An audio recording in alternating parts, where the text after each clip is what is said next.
Hi everybody, it's Sandra and this is my little boy. He is already 10 months old. Um, I decided to carry him while I did my intro for this next video where I helped Inspired Keys Academy member Bright with quite a few things. We talked about keyboard range, we talked about why it's important to serve in church and why we should use a sustain pedal. So stay tuned to enjoy the rest of this video. Say bye!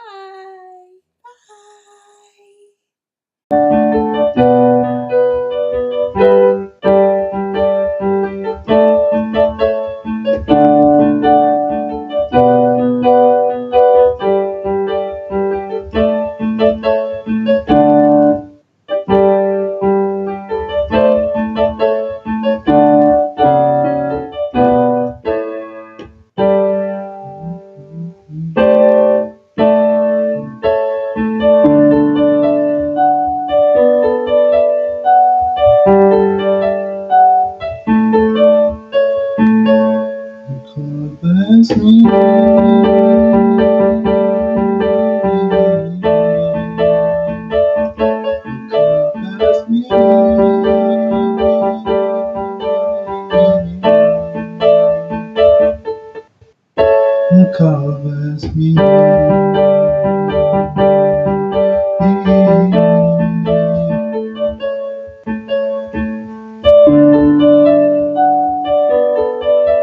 So that's Grace Flows Down. Cool. Yeah, and this is another progression. Another progression that I've sort of been practicing, which is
so that's sort of, it wasn't perfect, but that's the sort of thing I've been practicing. And that's not the point is not to be perfect. The point is just to show me what you've got, and I love it. I love how far you've come along. Tell me again, did you ever take piano lessons? No. And so all of that was learned like by self-teaching yourself? Yeah, just going online and learning off what people are doing. I mean, seriously, Bright. Yeah. If I were you, I'm not sure if I'll be that good. I mean, it's unfair, right? I went through all those lessons that I didn't want to go as a kid because my parents forced me to, and then now I kind of just used it because God used it and made me a Christian and stuff. So this is amazing. And okay, I have 3 things to say in response to all that you've played on how to get better. And what I wanted to share with you, especially the first one, which is about pedaling. So you know how we have the sustain pedal. Now, pedaling is this massive topic that even my physical students, the ones who come to my place and learn from me, they take months. It's just one of those things that, I mean, unless you are, oops, I hear a lot of cracking sounds. Yeah, I'm just going upstairs to get my charger because the battery is about to die. Right, so okay. I was downstairs in the kitchen. Okay. If I don't hear the crackling, I'll keep talking. So what you can do to improve your playing is to try to pedal, but when the technique of pedaling is quite tricky. So what you do is, as you play, you press your sustain pedal, But Yeah. when you move on to your next chord, that's when Mm-hmm. you hold on to the sustain pedal. The moment you play that next chord, the very instant you put it down and you've already engaged the notes, then you lift up your right foot and you put it down again. So it's really a very technical thing. You need to practice not just over a night, but like for a long period of time, and preferably with a physical teacher to be there to watch how you coordinate your hand and your foot. But what I'm hearing, for example, and I'm just based on sort of what I hear, and I'm just going to share my screen right now, and hopefully you can see this. Yep, you can see the keyboard. Yeah. Cool. So I'm just going to up the volume a little bit. So what I'm hearing from the last song that you played was.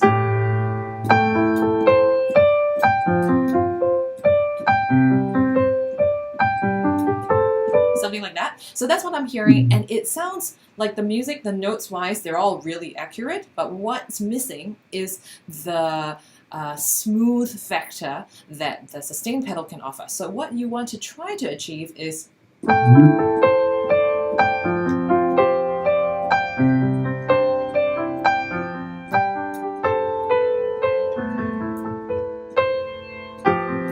that sustained pedal sound really goes a long way to making the music just a little bit more conducive for worship. I think otherwise it sounds disjointed and it just sounds a little bit dry.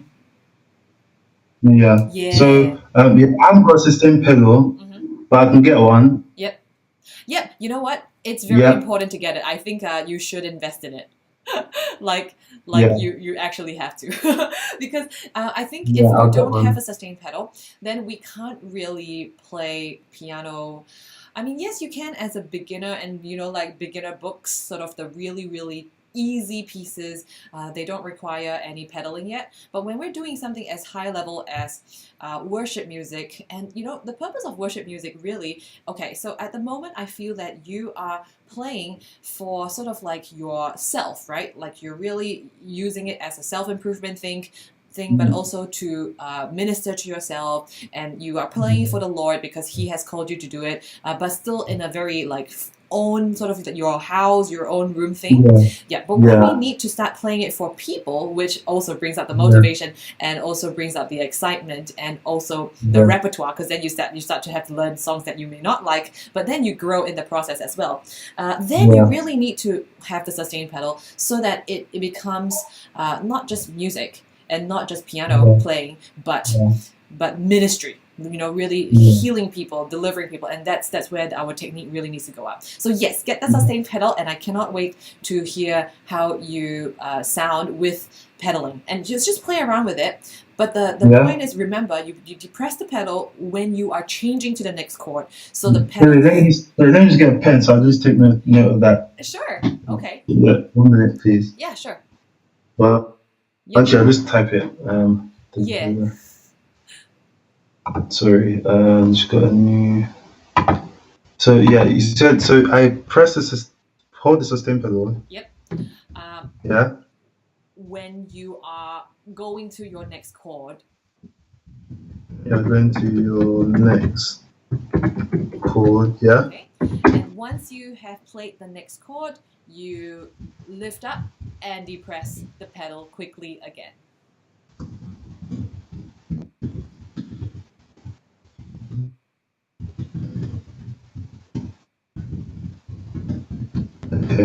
Okay, so now I'm just going to show it to you on my keyboard, as you can see from my sharing of the screen again. So if you can see how there is this, so now it's a dark blue key. Yeah. If I put my sustain pedal down, it becomes light blue. Okay, good. So I want you to see when I press the pedal and when I lift up my foot, which means it becomes dark blue, and then when I put the foot down again. Okay, so first I'm holding it down right now, and I'm playing the first chord. Okay. Yeah. Now I'm going to the next chord. Did you see how it became dark blue? No, can you come and do it again, please? Sure. I'll play the whole progression. Okay.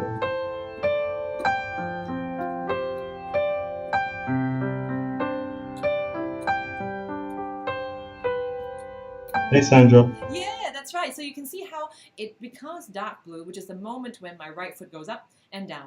And that Okay. is when we change the pedal.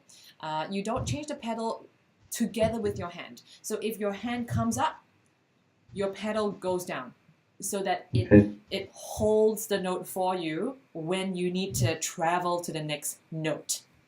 Yeah. Yeah, awesome. So that's just one huge thing that I think is going to make a big improvement to your playing, the way it sounds. Not that you need to Yeah. improve in the notes, because I think what Yeah. you're playing in terms of notes, for a self-taught musician, amazing, right?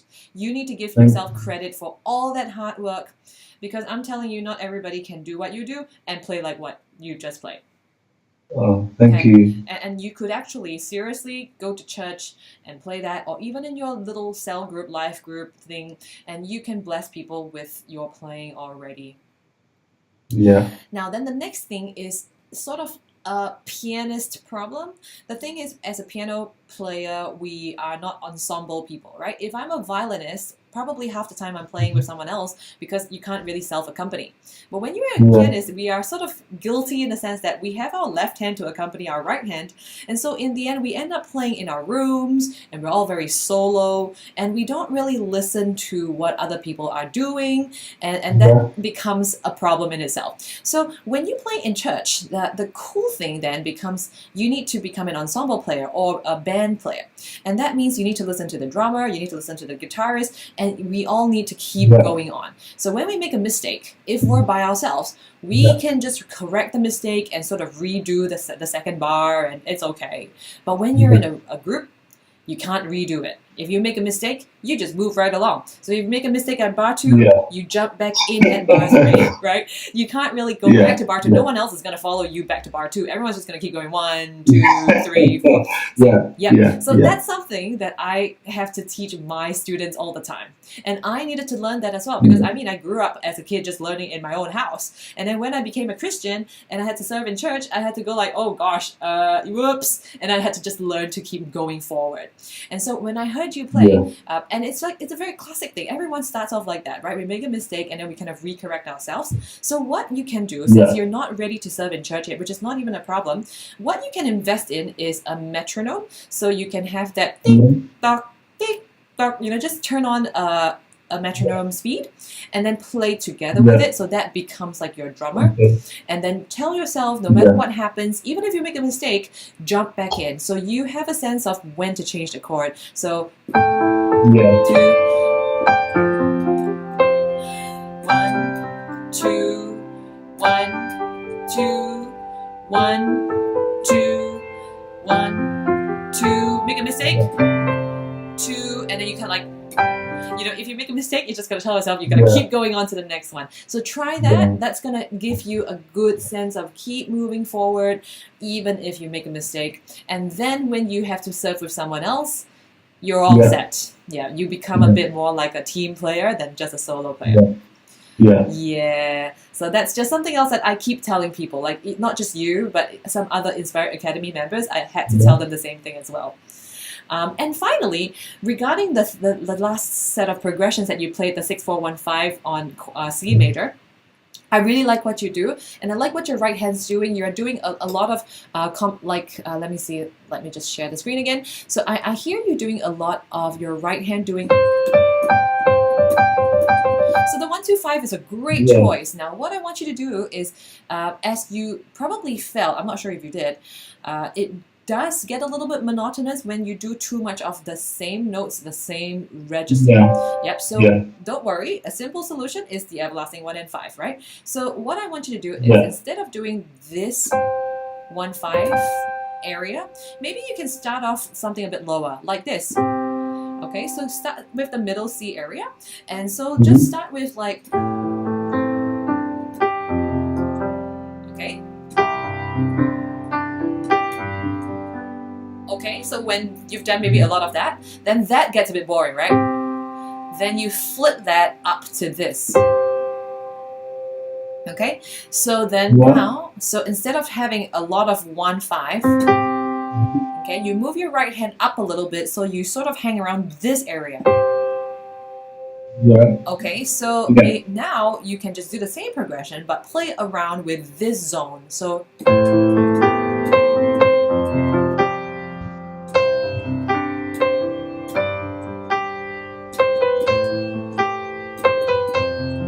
right, my right hand's just kind of Yeah. hanging around G and C and D. Yeah.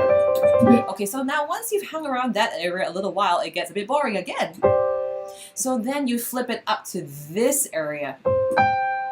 And then you play around with the 1, 2, and the 5 in this zone. Then it becomes a bit more fresh again. And this would be very much like what you played. And then when that gets boring, you can flip up again.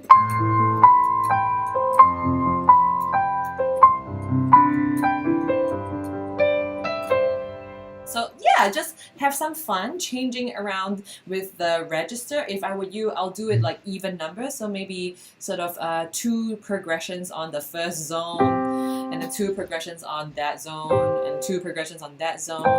And then maybe the last 2 progressions, you can sort of just flow around with high and low. So maybe like...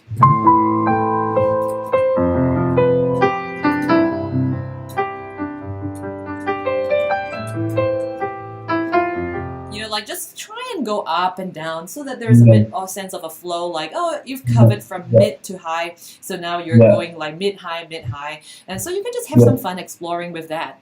Now tell me, what do you think? Yeah, I think it definitely would add, with what you said so far, I think it will add a more sort of, what's the word, more nourishment. It will add more sort of interest and flair to my playing. So I'll definitely take that on board. I know you've done some videos on some of those techniques, so I'll probably go and look over them again and try and embed some of those in my playing. That is awesome. Thank you so much, Bright. I really enjoyed talking to you, and I cannot wait to hear you just even hit record on what device are you using now? Is it a laptop? Yeah, a laptop. Okay, so see if you have like not even a video recording, even if it's just audio recording, just hit record, and whatever you just played just now, which really was like just a matter of 3 minutes of playing. You know, you didn't play for a very long time. So that 3 minutes, share it in the Academy and inspire all of us. Even me. Yeah, for me. So now you're accountable to me, right? So what I'm looking forward to is how you start playing with the pedal. So you can start ordering that online, get it sent to your house. And then I cannot wait to hear how smooth it starts sounding, and also how you keep going with maybe the metronome, just to go on, don't correct your mistakes, and having variations on your right hand. Okay, so the first thing, I'm going to get a sustain pedal. I'm going to get that. Then I'm going to sort of do that and then send it on the Inspired Keys. That is awesome. I can't wait, Bright. Thank you. You're very welcome. Have a really good morning. Go get some coffee. Oh, look. Or some sleep. No, I think I'm getting ready to go straight to work now. Oh my gosh. Okay. I'll do my devotion and then get ready to go to work. I applaud you. Thank you so much again for your commitment, and I can't wait to hear it. Well, this is meant to be 30 minutes or more. Yeah, it is. We're kind of gone to the 45-minute mark, but you know what? I know it's like that. It always starts off with a little bit of tech problems, and so we've got into a good groove. So thank you again, Bright. Have an awesome day at work. Thank you for your time, Sandra. You're very welcome. Thank you. Wonderful. Take care. God bless. Have a great day. Bye. Bye-bye. Hey guys, thank you so much for watching this video, and I hope you learned a lot about worship keys. If you like this video, do hit the like button to help with the rankings of this video. Do also hit the subscribe and the notification bell buttons so that you get notified when I post a new video or when I go on YouTube Live.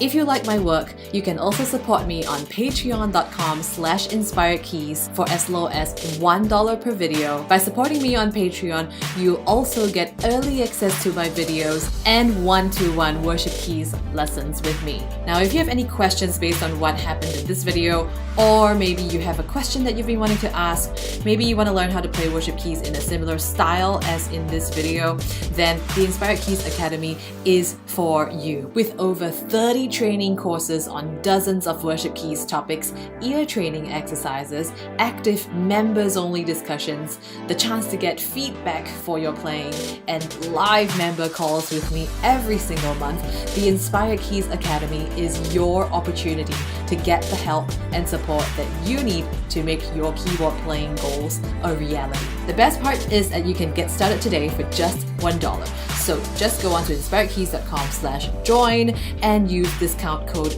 $trial at checkout, and you can get full unlimited access to everything inside the Inspired Keys Academy for just $1 for 2 weeks. I'll see you inside the Academy.